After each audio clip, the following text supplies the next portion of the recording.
Ashka Production, combination of quality and creativity.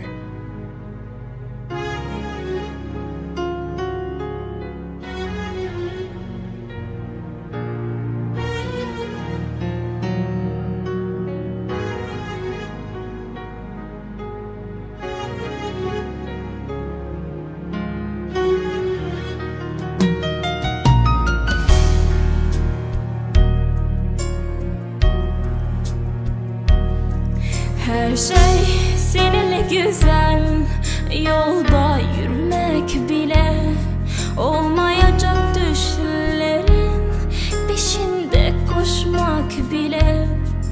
Her şey seninle güzel, bu toprak, bu taş bile.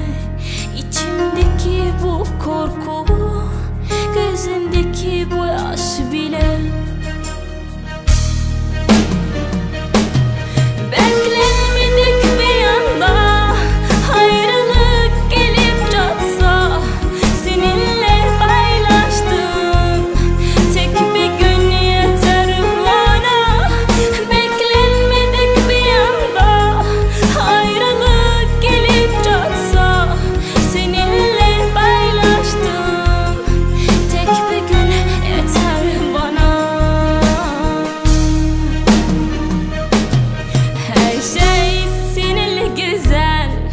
Duydum bu ses bile, yalnız içtim su değil, aldım nefes bile. Her şey seninle güzel, bu yağmur, bu kar bile. Yüzümdeki gözyaşını izlerin onlar bile.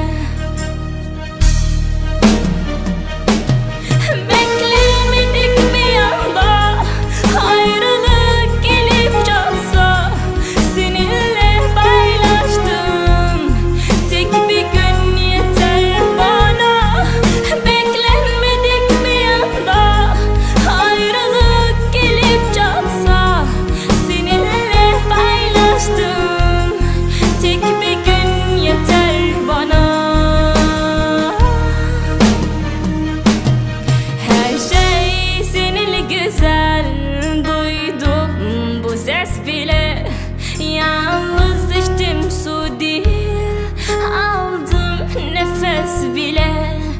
Her şey seninle güzel, bu yağmur, bu kar bile.